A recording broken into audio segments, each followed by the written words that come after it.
So, I'm going to Jonah's house today. We're gonna work on the Solara. There's still some work that needs to be done. When we put the intake manifold back on, we didn't replace the seals on the injectors, so the back ones are leaking, which that was my fault because I didn't really think about doing that.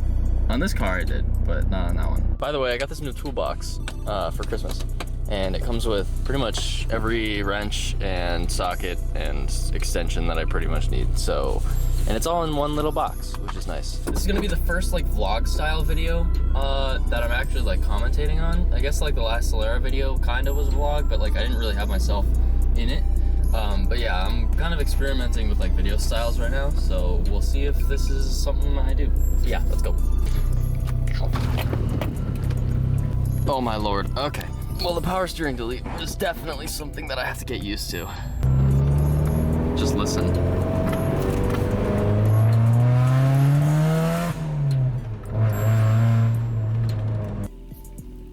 What's up, bro? How you doing? Pretty good. You ready? Yes, sir. That's the starter. Does it not have? Ooh, that's bad. Oh no, pop the hood. There we go. You can tell the battery's weak because the lights don't light up. Yes, when you hit the brake, the dash lights go like really dim. Really? Yeah, that's what was happening when I was trying to turn over. Okay, so we gotta jump this now. So I should just back my car down up into right here. Do you have jumpers? Yeah, we got it all jumped up. When I engage the brake, it still dims. We'll try it. Ready? There we go. Okay, so it just needed a little power. We're back on track. Yeah. We're at step 0 now. We didn't have to backtrack. We started at a negative and now we're even. Imagine if I just came here, it doesn't start, and I'm like, Jonah, I gotta leave. It's probably your starter. You gotta pay $600 to get a new starter. We get a new starter, and it doesn't. Yeah. No? Yeah. No, I looked them up. AutoZone, $200. Really? Yeah. Oh, that's good. Bring it up like a half foot, like 6 inches. Okay. Let's step through what we have to do right now. Oh my god. To get to the injectors. Do we really have to? Okay. So yeah, take the bar off, take this off, take all the connections under here off, take the fuel line off. Actually, we won't have to touch that fuel rail. We have to take off the intake first, right? Manifold. No, but just the intake itself, don't we? That was easier. So yeah. Okay. What time is it? We'll do it. It's 4 o'clock. We got have it. enough time. We had 6 hours until it's 10. I brought a little bowl of pasta that I already You started. brought food? Yeah, I did. We can start ripping it apart and then We'll do it. check back later. Going to Market 32 To get Vaseline. to get Vaseline for Injector seals. injector seals. Because the white lithium grease Injector seals? Yeah. I hardly know her.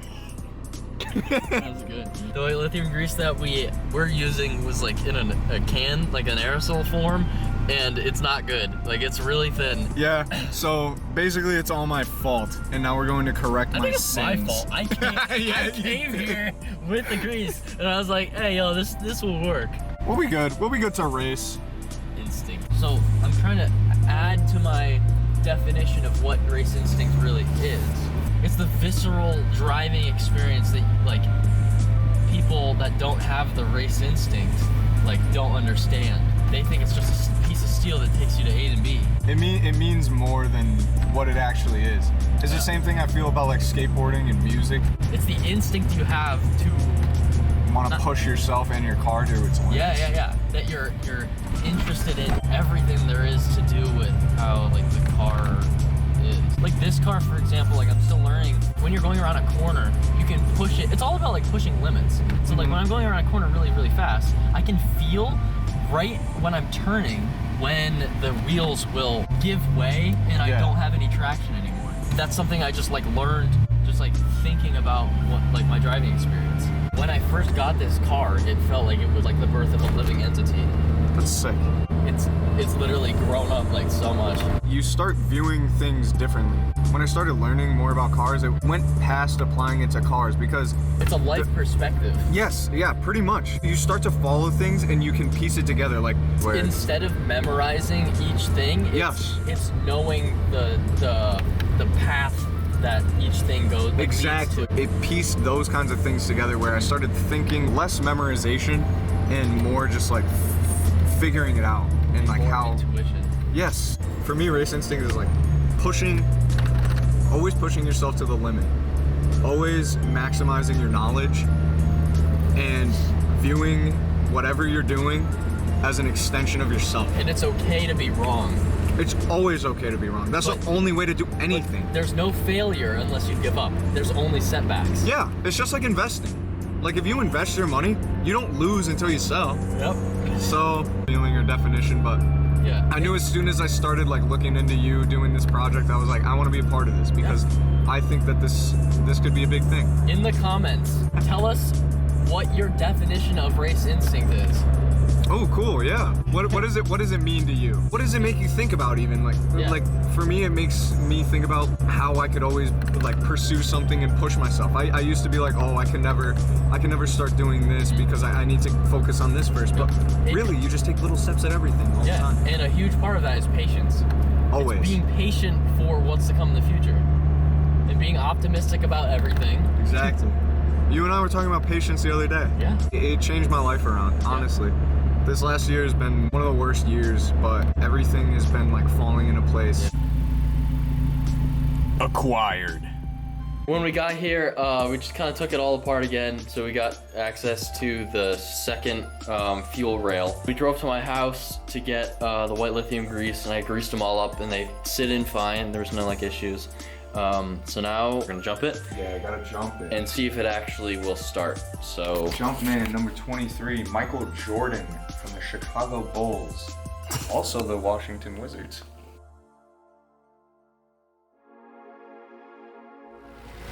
It's good, dude. There's not a single drop anywhere. oh wow, yeah, you got it all hooked up. Nice. Yeah. Now how much gas do you have left? Not much. You wanna go to the gas station? Kind of. So this is the last episode of the Solara, as we think. But this is not the last video that we have with Jonah and his crazy projects.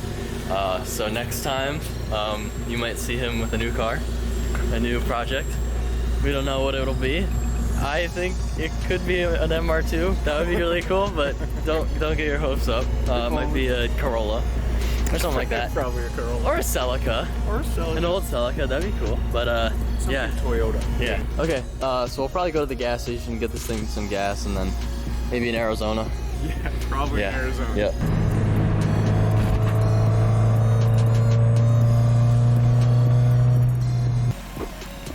Coolant, 100% filled.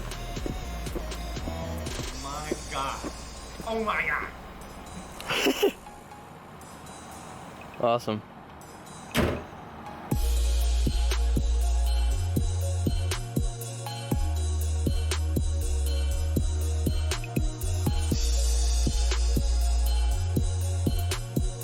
Once again, we find ourselves at the Shell penny gas It station. has to end here after a good thing. We finally got this thing all buttoned up and perfect.